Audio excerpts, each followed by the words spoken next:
Hi everybody, I'm Philip Goodman from the Drewsdale Real Estate Group and Keller Williams Group 1 in Reno, Nevada, and I'm here today with your home buying tip about home inspections. So when you go to buy a car, you kick the tires, you take it to a mechanic, and you make sure that everything is structurally sound on the car. Well, you should do exactly the same thing for your house. So today I'm here with Chris Yancey, one of the managing partners of Pillar to Post. Chris, why should a home buyer spend $200, $300, $400, $500 for a home inspection? Sure, it's a great question. Purchasing a home is likely the biggest investment of your life, so it's worth protecting it. Us as home inspectors, we'll be looking at things that may not be visible to the average or first-time home buyer. We'll be inspecting all plumbing, electrical systems, testing and inspecting HVAC. Those are big-ticket items. The exterior drainage is big. Taking a look at the roof and attic and crawl space. So all major appliances and anything related to life safety. Excellent. Well, the owner of this home has graciously allowed us to film an inspection, so let's go inside and see what we can find. So while most people just turn on the kitchen faucet to see if it leaks at the nozzle or at the base of the faucet, Chris and his team actually go underneath the sink with this nifty tool. Chris, what have you got here?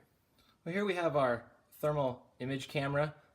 After turning on the sink and letting the water run for a little while, we'll scan below the sink to look for any cold or different temperatures. This dark spot on our screen indicates a cold spot of water, showing us a leak below the kitchen sink. And it looks like there's a little bit of bubbling there too, so there has been previous moisture coming from this. Is that correct? That's correct. So Chris and I are on the outside of the house looking at the electrical panel. Chris, what do you see here? Well, here we have a 200 amp panel.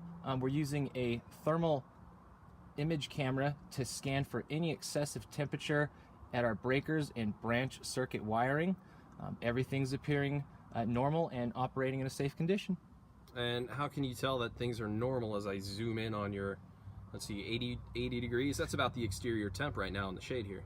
Yep, and our inspector standards state that any temperatures in the panel over 150 degrees Fahrenheit would require evaluation from a licensed electrician. But here on our main bus bar, we're showing about 125 degrees Fahrenheit, which would indicate safe and normal to us. So why did it jump up to 125 when we got up to that upper part of the panel? This bus bar is carrying a heavier load than some of the smaller branch circuits, so it's just under a heavier electrical load. Got it. And are those honeycombs that I see in the corner of the panel? Those sure are. Here at the base of our electrical panel, we have what's called a knockout. Those are there for when we run new electrical wires. When those knockouts aren't capped, we'll get pest entry such as hives and potentially a safety hazard for the occupants sticking. And so something like this you would put in the report and an electrician would come in and cap that off. Is that right? Absolutely. Excellent. Let's move on to the next part of the inspection. We're on the outside of the house looking at what I just see peeling paint. But what do you see, Chris? Sure, yeah, we're taking a look at here at our composite siding. I observed near the base of the exterior walls that we have a little bit of the exterior wall material becoming soft and flaking when I probe it with my screwdriver. That's typical moisture damage or deterioration. Nothing needs to happen with the siding at this point in time, but over time we will need to keep these areas scraped, painted, and caulked, and over a number of years it may need to have some replacement areas. Part of the home inspection includes a thorough look at the heating, ventilation, and air conditioning system. We're back here looking at the air conditioner unit. Chris, I just see some pipes. What do you see? Sure, taking a look at our air conditioner, we did test it as functional, but here our insulation on our line set is damaged or deteriorated. We're going to recommend that be replaced. Also, I noted that this air conditioner is a 1996 unit, definitely over 20 years old, so we will recommend to have it evaluated and serviced by a licensed HVAC contractor just to promote its remaining lifespan and efficiency. So while we were performing a routine thermal scan of the house, we noticed an anomaly here in the garage. Chris, what's going on here? Well, here we can see that there's no insulation installed over the garage attic area adjacent to an upstairs bedroom. We would recommend that a licensed contractor properly insulate this area to keep heating and cooling bills as low as possible. That's incredible. A 10-degree difference just between two walls here. That must mean it gets pretty hot up in that bedroom. Absolutely.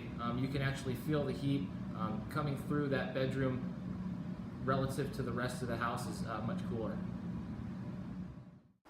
Chris also performed a very thorough inspection of the roof. Even one loose nail could be a sign of water damage or potential wind shear on the shingles. He found that this fascia board was loose. That could also be a sign of water damage and could be troublesome in the future. While Chris was in the attic, he was looking for rodent droppings, insulation, making sure all the ducting was fine. Sometimes it can get up to 140 degrees in there, he says, so try to schedule your inspections for earlier in the day. Underneath the house, everything checked out A-OK. No plumbing problems, no pest issues.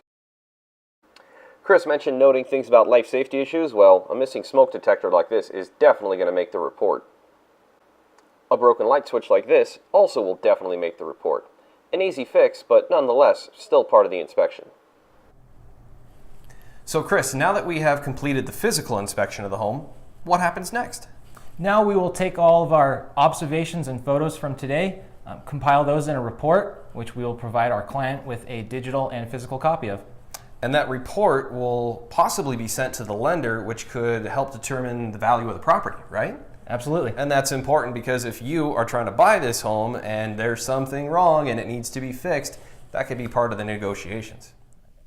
So whether you're looking to buy a home and get it inspected before you purchase it, or if you're looking to sell your home and you want to make sure that there's no hidden surprises before you put it on the market, you can contact Chris Yancey and his team at Pillar to Post on the information you see on your screen now.